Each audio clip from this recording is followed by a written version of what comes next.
Je m'appelle Claire Montesinos, je suis la directrice opérationnelle d'Excelsia. On est une entreprise de services du numérique. J'ai un bureau à Lyon, chez MamaWorks, et puis aussi notre siège qui se trouve en Guadeloupe, à Baie-Mahault, et un autre site qui se trouve sur l'île de la Réunion, à Sainte-Clotilde. Tout à fait. Donc, en tant qu'ESN, on accompagne les projets d'applications et de logiciels de nos clients depuis les phases de création, de conception, de cadrage. Donc, ça, c'est notre BU Consulting qui fait ça et donc qui accompagne les clients aussi dans de l'audit de systèmes d'information. Tout ce qui touche à l'utilisation des outils digitaux finalement dans l'entreprise, du réseau jusqu'aux applications. On est vraiment spécialisé sur la partie applicative. Et puis on travaille aussi beaucoup sur du développement logiciel. Donc on développe des applications web, des applications mobiles. Pour faire ça, on est un peu plus de 45 collaborateurs, essentiellement des ingénieurs qui sont très pluridisciplinaires. Comme on est... Pourquoi Excelsia? Parce qu'on visait une image d'excellence. On essaie au maximum de délivrer à nos clients, alors en gardant de la souplesse et en étant le plus possible attentif à leurs besoins, tout en délivrant des produits de qualité. Donc on a appelé la société Excelsia parce qu'on vise une image d'excellence dans les applications qu'on délivre et dans les services qu'on délivre auprès d'eux.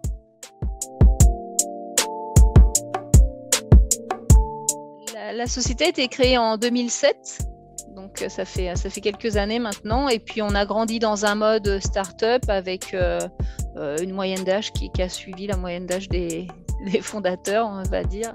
On avait une moyenne d'âge qui était plutôt autour de 25-30 ans. Je pense qu'aujourd'hui c'est plutôt 30-35.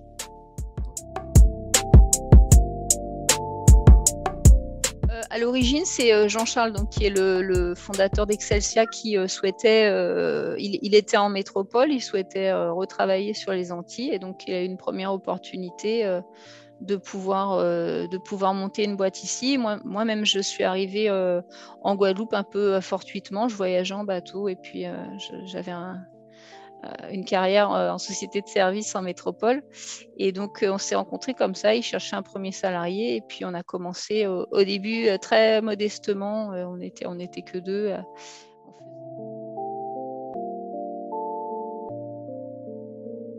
Le projet Excelsia, non, parce qu'on est vraiment une entreprise classique. On n'est pas une start-up au sens propre du terme. On est une société de services qui a grandi dans un mode start-up.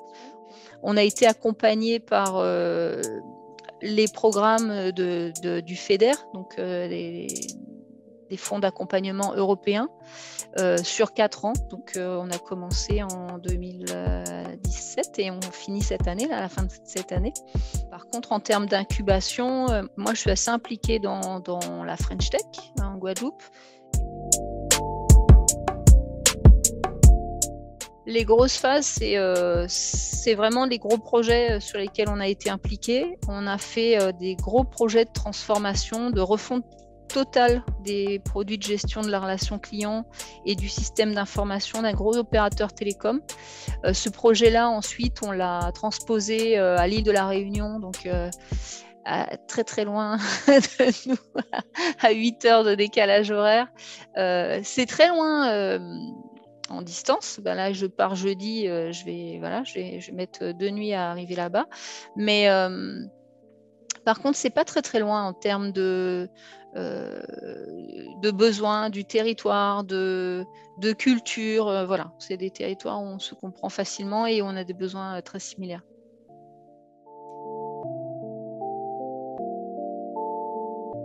On peut vraiment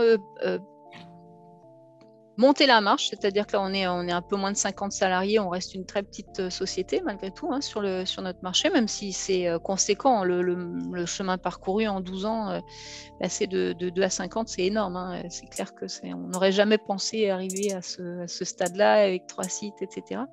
Mais maintenant, je pense qu'on peut on peut franchir la marche. Il y a plein de pistes pour cela. On y travaille, on fait beaucoup d'actions dans ce sens.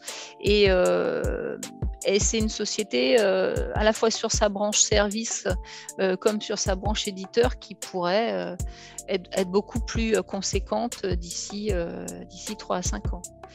Et de continuer à grandir comme ça sur cette lignée de multisites qui est finalement, là on l'a bien vu avec le télétravail notamment, qui est un petit peu la façon de travailler de demain. Être capable de travailler en équipe avec des collègues qui sont à 8 heures de décalage horaire, mais où on partage un projet commun, où on se connaît, où on fonctionne bien ensemble. À la fois c'est enrichissant parce que humainement c'est enrichissant de voir d'autres choses, de rencontrer d'autres lieux, d'autres gens, mais aussi d'un point de vue projet c'est super efficace. Et je pense que ce modèle-là il est encore tout doucement émergent pour nous en France, vis-à-vis des départements d'outre-mer. C'est très rare, hein, c'est pas un modèle officiel, mais je pense que c'est un modèle qui a de l'avenir. Ce modèle de nearshore, finalement, c'est du nearshore, mais avec nos départements d'outre-mer.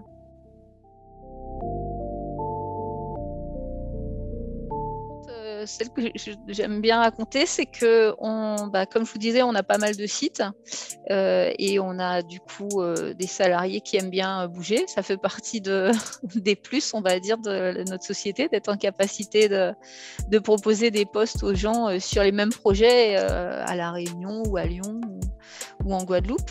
On a eu besoin d'envoyer des collaborateurs là-bas. Et ce qui est rigolo, c'est qu'en fait, un de nos collaborateurs a rencontré sa compagne à La Réunion.